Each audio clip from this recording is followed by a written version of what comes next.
The city is where people are meant to live. With those people come dense crowds, piercing noise, and every kind of pollution imaginable. The city is also where most entertainment, community, and of course jobs are located. While many would prefer living in the suburbs or more rural areas, it can be incredibly inconvenient, if not outright impossible for some people. The financial burden of commuting and the lack of affordable housing makes it so many people's only real option is to live where they would rather not. I count myself among the city haters and am very lucky to be able to live further away from a major metropolitan area. However, there is one thing the city provides that I can't get as easily in my relatively small town: a place to skateboard. Skateboarders have an interesting relationship with the city and architecture in general. Ledges, stair sets, planter boxes, and more can provide me and so many others with not just hours of entertainment, but literal lifetimes. Silas Baxter Neal, Thrasher's 2008 Skater of the Year, put out a video part titled Open Sequence in July of 2021. The entire 3.5-minute runtime consists of tricks performed in Portland, Oregon plazas exclusively. I've been to these plazas, and if I had to pick a word to describe them for a skateboarder, it would be inhospitable. The ground is rough, the ledges are brittle, and the entire area is open to the brutal rain of the Pacific Northwest. Nevertheless, Silas Baxter Neal is able to create art by navigating the plazas in his own way. Skateboarding allows the skateboarder to thrive in an urban space where they otherwise may not have existed. My biggest takeaway from the video part after my dozens of views is how few people are in the background of these shots. Despite these plazas being designed for people, very few people actually seem to use them. The intended use of an object is meaningless, only how it's eventually used is important. I think of it as sort of a death of the author type argument, only for civil engineers instead. Obviously not everyone agrees with me, and so intended use is often forced on the public through hostile architecture. Sometimes called defensive architecture, hostile architecture is any design choice specifically made to influence the public by restricting undesirable use. My problem with this line of thought is exactly who it targets. Often society's most vulnerable people and those that rely on public space the most. Cities are meant for people to live in, but because of negative design choices, poor regulation, and car dependence, cities are no longer designed for the needs of people. Why don't we begin with where the problem started? The 1940s were a pretty optimistic time in America. The Great Depression had recently ended, and there was a lot of prosperity and opportunity on the horizon for the working middle class. I mean, as long as you weren't black, or gay, or an immigrant, or a woman. The idea of the American dream was pushed pretty heavily to the generation, and most of what they were sold as far as urban planning and development are still largely in use today. A single-family detached home with a white picket fence and a grass-filled yard. Miles and miles of new roads and interstates to connect your home to your place of work. And of course a driveway and garage to accommodate the car that you'll be relying on to get you everywhere. The demand for this style of living created a new style of development dubbed the suburban experiment by the organization Strong Towns. Essentially, huge tracts of houses were built far off on the edge of cities while making sure to separate residential and commercial areas. This is quite different from how cities have traditionally grown throughout human history. Traditional development has small incremental growth around a city hub, with buildings being made and adapted to fit times as they change. A building can be a home that converts into a restaurant, that converts into a pawn shop, that converts into a school, all depending on what is in demand at that point. Due to this flexibility, traditionally built cities have a mix of uses, with shops and homes not being strictly separated. Building slowly like this allows for cities to be much easier to traverse on foot, as the design lacks long stretches of road since everything is built at a human scale with people in mind.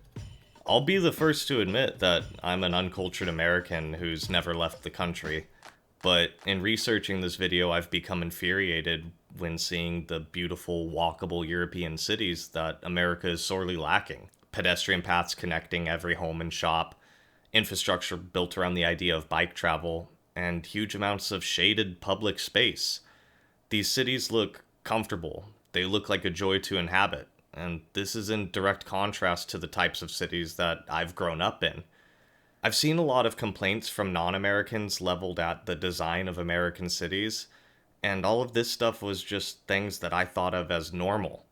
It's kind of like when you find out for the first time that every other first world country has free healthcare. This pervasive brainwashing is by far the worst side effect of the American dream. Because we've been told that America is the greatest country on earth, we're unable to see what it's lacking. Let's play devil's advocate for a second, though. Maybe the suburbs and driving everywhere aren't so bad. I would love to have a private yard. I would love to have my own garage. That'd be really nice. The only problem is that I can't afford any of it. In my area, if I want to rent a decent-sized single-family home, I'm going to have to shell out close to $2,500 a month. If I wanted to buy a similar-sized house and keep my mortgage the same price I currently pay for my apartment, I'm looking at a $90,000 down payment before banks will give me the time of day. What else am I to do? I've been told my whole life that this is what an American wants, and since the US is the greatest country in the world, surely I just haven't pulled my bootstraps hard enough. If only there was an alternative to the absolute success of a detached single-family home and the perceived miserable failure of an apartment complex. Daniel Paralek coined the term missing middle house in 2010 to describe the lack of alternative housing from the two mentioned previously. Examples include live-work buildings, multiplexes, and cottage courts that create options for those who don't need, can't afford, or simply don't want something larger. The reason why these types of structures are missing is that since the late 1940s it's been largely illegal to build them. Zoning laws around the country were updated to prohibit the construction of middle housing and facilitate the expansion of the suburban experiment. To this day, most residential land in American cities is specifically zoned only for single-family detached homes, making it impossible to build middle housing even if there is demand for it. This would all be fine, except there is demand for it. My version of the American dream doesn't need a house with a nursery or a backyard for kids to run around in. So why should I be expected to pay for that? A lot of the decisions made in the 1940s about city planning, such as minimum parking requirements, stem from car culture and the idea that every family would own an automobile. Yet another example of our abusive relationship with the American dream is this over-reliance on cars. My complaints about the affordability of homes overlap almost exactly with car ownership. Monthly lease payments, insurance, gas, maintenance such as tires, brakes, and oil changes. For most people, this adds up to thousands annually. It is therefore almost tragic that the primary reason most people own cars is to commute to their place of work. In 2019, the average one-way commute was 27 minutes. We are spending an incredible amount of money to sit in a car for close to an hour a day so as to earn the privilege of having that money to spend. I want to go a little more anecdotal with this part specifically. About 3 years ago, I was lucky enough to find housing within walking distance of my place of work and quickly sold my car. Aside from that change, my spending habits have remained largely the same. Ridiculous amounts of cash on video games and bougie foods included. Despite my poor impulse control, I am now more financially stable than I have ever been in my life. So much so that last year I was able to go down to a 4-day work week.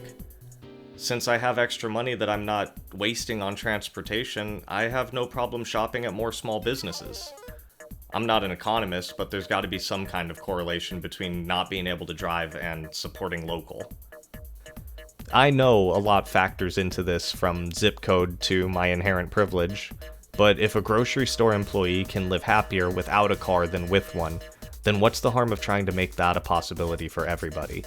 A return to more traditional city planning, including middle housing and moving away from car dependence, can and will make our cities more walkable, affordable, and enjoyable to inhabit. There's no shortage of articles and studies showing what dire straits we're in economically and socially. We have an overwhelming amount of evidence on climate change and how building practices over the last century have directly impacted that. The American dream has failed us, and it needs to be adapted to fit what is best for our neighbors and the planet at large. Just because things need to be different doesn't mean they need to be worse. I don't drive, so I don't have to worry about insurance or a car payment. I live in a townhouse that's powered by 100% renewable energy. And the main way I find joy in this urban hell, I skateboard. Tactical urbanism is the act of implementing community-wide changes to an existing city with the goal of improving local neighborhoods. There's a lot of bureaucracy around doing something as simple as sectioning off a part of the street as a bike lane. Tactical urbanists will take matters into their own hands and make a temporary change to show those in charge that there is demand for such additions. The idea is to instigate new development by showing a first step. I may be stretching the term for my own uses, but a form of tactical urbanism that directly affects me is DIY skate spots. Skate parks such as Washington Street in San Diego and Burnside in Portland are huge examples of what can be accomplished after years of work. But I think what is more pertinent is the much smaller scale. This is a parking block. There's a lot of love in the skateboarding world for these things. They come in a lot of shapes and sizes, but are usually made from concrete and litter most parking lots in the country. The only goal of a parking block is to define the space of a parking spot, so old people don't crash into the front of businesses. All it takes for me to create a DIY spot is to grab an old candle and rub it on this hunk of concrete until I can grind and slide on it without much resistance. If I wanted to exaggerate, and I do, I could say now, as opposed to one use, this parking block has an infinite amount of possibility attached to it. If I restrain myself though, I'm sure we can all agree that it at least has one other use now. This parking block went from just being a passive traffic deterrent to something a specific community can actively use. This line of thought extends through arguably every bit of architecture created in a modern city. See a ledge you want to skate? Go ahead. Some crusty road barriers? Get 'em. Curb cuts, fire hydrants, handrails. The world is your oyster. Until it's not. These are skate stoppers. Like the parking block, they come in all kinds of shapes and sizes, but their only goal is to impede skateboarding. There are seemingly many reasons why someone would want to stop skateboarders. From arguments of private versus public property, to the absolute myth of me being able to sue a city or business if I get hurt skateboarding. If someone could explain to me how this would ever work, that would be great, cause I'd be rolling in cash by now. Though, on this topic I'm obviously biased, and can't argue in good faith.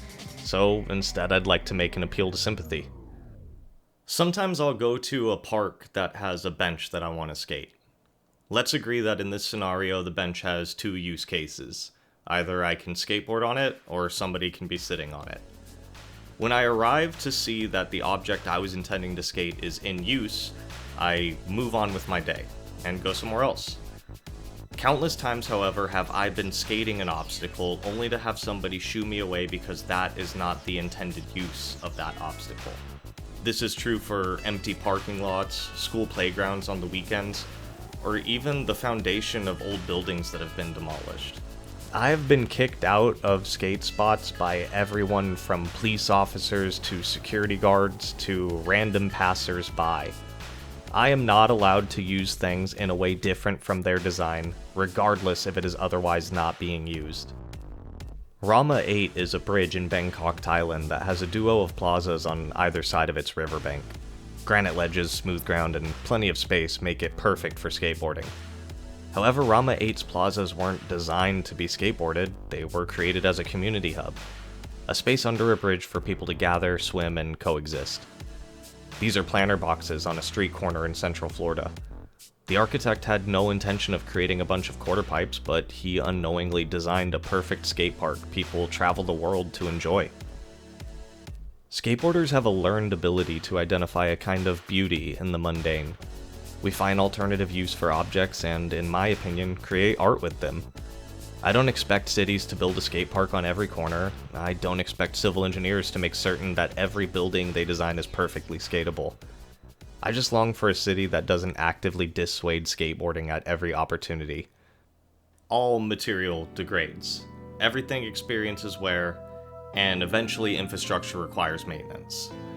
I pay taxes, I contribute to my community, and I want to be allowed to use public space in the way that best suits me. Skate stoppers don't affect everyone, but every one of us is affected in some way by some form of hostile architecture. These designs don't fix a problem, they ignore a group of people. It is impossible to mention hostile architecture, the American dream, or city planning without mentioning the people it affects the most. According to endhomelessness.org, there are an estimated 550,000 people who experience homelessness on any given night in the US. The reasons for homelessness are systematic and varied, as well as far beyond the scope of this video or my personal understanding. However, it's an easy conclusion to draw that in a country that prides itself for its opportunity, having people sleeping on the street is a problem. Unfortunately, everywhere you look in the city, you'll see dissuasion, obstacles, and obstruction designed specifically to target our most vulnerable population. Hostile architecture doesn't make being homeless any less appealing than it already is. This isn't a lifestyle anyone thinks is glamorous. The message that these designs send is one of pure apathy. You are not welcome, and your existence is a burden. It's been pretty eye-opening to me during my writing and research of this video how many friends had no idea what skate stoppers were meant for, despite seeing them everywhere. Imagine what other forms of hostile architecture remain invisible to us while simultaneously making our cities a worse place to live. Metal bars on benches may prevent sleeping, but they also make the intended use of sitting less comfortable. I am by no means trying to compare my difficulties to those of a homeless person, but there is something insidious to designs that affect us all while only being obvious to those deemed a nuisance. The problem is not people sleeping on benches, the problem is why are people sleeping on benches? Public space should be designed to include everyone. If we find homelessness to be a burden, then we need to fix the problem, not exile the people. When discussing how a city treats its inhabitants, it's important to remember the groups you are aligned with. You probably won't ever accidentally become a skateboarder, but most of us are a couple missed paychecks away from accidentally being homeless. It's always frustrating to me when I hear phrases like, "there are no easy solutions," especially in regards to things like urban development or the homeless crisis. I feel like there's incredibly easy solutions. Tax the rich, cut the defense budget, build affordable housing, and give people a shot to once again live their version of the American dream. The problem is the status quo, and even if we can't agree on a solution, we can agree that what we're doing right now isn't working. Be it the way that our homes are designed, all the way down to how we treat those without homes, there is an absurdity to how we discourage the use of public space. The city doesn't fit my needs, and in hundreds of small, invisible ways, I bet that it doesn't fit your needs either. A city that no longer fits the needs of its people contradicts its reason for existing.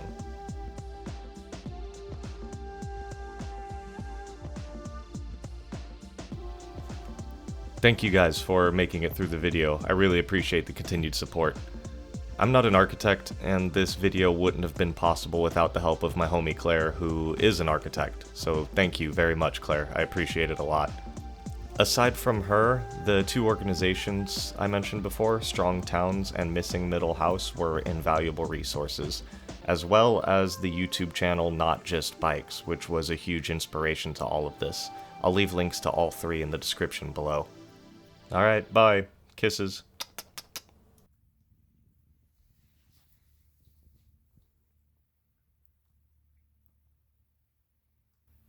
It's pumpkin spice season after all.